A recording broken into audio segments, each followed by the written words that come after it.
तो साथियों यदि आप टीआरई 3.0 में आपका चयन हुआ है और आप जो है एक अच्छी खासी इस उम्मीद में बैठे हैं कि आप जैसे ही आपका बिहार में जो है आप शिक्षक के रूप में ज्वाइनिंग आपका हो जाएगा और आपकी सैलरी मिलना शुरू हो जाएगी, तो उसके बाद बिल्कुल हर महीने आपको बिल्कुल टाइम सैलरी मिलती जाएगी और आपका फिर जीवन में बिल्कुल आनंद ही आनंद है। तो ये भूल जाइए, क्योंकि आप एक न्यूज़ आप ये देख सकते हैं, आज का न्यूज़ है, यहाँ पर आप देख सकते हैं कि लाखों शिक्षकों की जो है, जो शिक्षक कर्मी हैं बिहार के, जो सरकारी कर्मचारी शिक्षक के रूप में कार्य कर रहे हैं, तो ऐसे लाखों ऐसे शिक्षक हैं जिनके कर्मियों की फीकी होगी होली। क्यों फीकी होगी होली? आप देख सकते हैं, क्योंकि यहाँ पे जो है देख सकते हैं कि यहाँ पे ऐसे जो सरकारी शिक्षक हैं बिहार में, उनकी 4 महीने से कितने 4 महीने से उनकी सैलरी जो है नहीं दी जा रही है। कितने महीने से? 4 महीने से उनकी सैलरी रोक दी गई है। तो ये बिहार सरकार के शिक्षा विभाग का असली सच्चाई है। तो यदि आप अभी खुश हो रहे हैं कि चलिए ठीक 3.0 मेरा चयन हुआ, अब अगले महीने से बिल्कुल बल्ले-बल्ले है, तो ऐसा कुछ नहीं है भैया। आपको यहाँ पे कुछ चीज़ें ध्यान रखना है।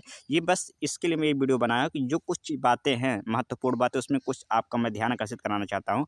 पहली 2-3 बातें थोड़ा-सा इसको समझते हैं, इस न्यूज़ को, कि किसके लिए, किस वजह से ये रोका गया उनका वेतन। थोड़ा-सा आप हमारे साथ इस पूरी न्यूज़ को पढ़ने की कोशिश करेंगे, तो चीज़ें आपको क्लियर हो जाएगी।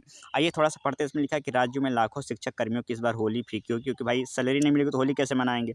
इन इनमें सरकारी स्कूलों के शिक्षकों के साथ ही विश्वविद्यालयों, महाविद्यालयों तक के शिक्षक या शिक्षकेतर कर्मचारी शामिल, यानी केवल ये नहीं कि प्राइमरी या फिर जूनियर या फिर टीजीटी पीजीटी, बल्कि यहाँ पे यूनिवर्सिटी के भी शिक्षकों का वेतन यहाँ पे रोक दिया गया है। यहाँ कह रहे हैं कि ये सभी ऐसे शिक्षक एवं शिक्षकेतर कर्मचारी जिन्हें महीनों से वेतन मयस्सर नहीं हुआ है और वेतन से माफ़ करिए, वेतन से वंचित सरकारी स्कूलों के शिक्षकों में जीओबी मद से वेतन पाने वाले नियोजित प्रारंभिक शिक्षक, बिहार लोक सेवा आयोग की अनुशंसा एवं नियुक्त विद्यालय अध्यापक एवं सक्षमता परीक्षा उत्तीर्ण विशिष्ट शिक्षक शामिल है। इसमें कौन-कौन से ये टीचर हैं जिनको भी यहाँ पे जो है सैलरी रोकी गई है? तो जो जीओबी मद से, यानी जो गवर्नमेंट के खर्चे से जिनकी सैलरी मिलती है, इनमें चाहे वो बीपीएससी से जो चयनित हुए हैं, वो चाहे शिक्षक हों, चाहे जो नियुक्ति विद्यालय हुआ है यानी अनुशंसा पे, चाहे सक्षमता परीक्षा पास करके विद्यालय आए हैं, इन तीनों के लोगों का जो है वेतन यहाँ पे रोका गया है। आप देख सकते हैं कि ये वेतन पाने वाले नियोजित प्रारंभिक शिक्षकों का वेतन गत दिसंबर माह से ही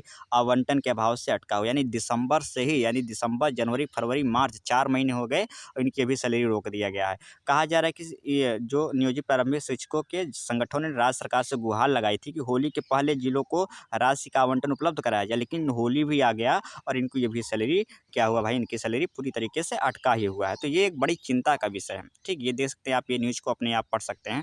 तो ये पूरी बात यहाँ पे लिखा गया है कि भाई ऐसे ही यूनिवर्सिटी में भी ये सेम टू सेम हाल है। ठीक, एक दो न्यूज़ और ले लेते हैं। यहाँ पे देखिए, इस बारे में ये न्यूज़ और कटिंग है। यहाँ पे मुजफ्फरपुर से, यहाँ पे भी एक जो ब्रिजवासी करके एमएलसी हैं, जो बिहार के विपक्ष के एमएलसी हैं, तो ब्रिजवासी जी, इन्होंने भी बोला कि भैया हाज़िरी ऐप से, यानी आप बच्चों का हाज़िरी तो बोलेंगे कि एकदम टाइम शो ऐप पे आप उनका हाज़िरी लीजिए।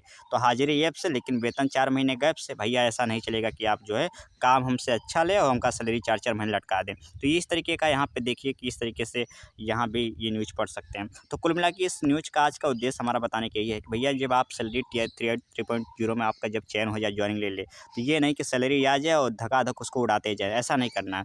आप कम से कम मिनिमम, आपको कम से कम बता रहे 2 महीने का बजट आपको लेकर चलना है। अगर 2 महीने सैलरी नहीं है तो हम इस पूरे सैलरी से वो काम चला लेंगे। ऐसा नहीं कि आप फिर यहाँ पे उड़ा दे खूब अच्छे से, ये पार्टी, वो पार्टी, ये कपड़ा, वो कपड़ा, उसके बाद सैलरी अगर रुक जाए, क्योंकि ये रुकता है 4-4 महीने तक रुक सकता है, तो 2 महीने तो बात ही छोड़ दिए। जब 4 महीने से यहाँ पे रुका हुआ देख सकते हैं, तो 2 महीना तो एक नेचुरली प्रोसेस हो सकता है।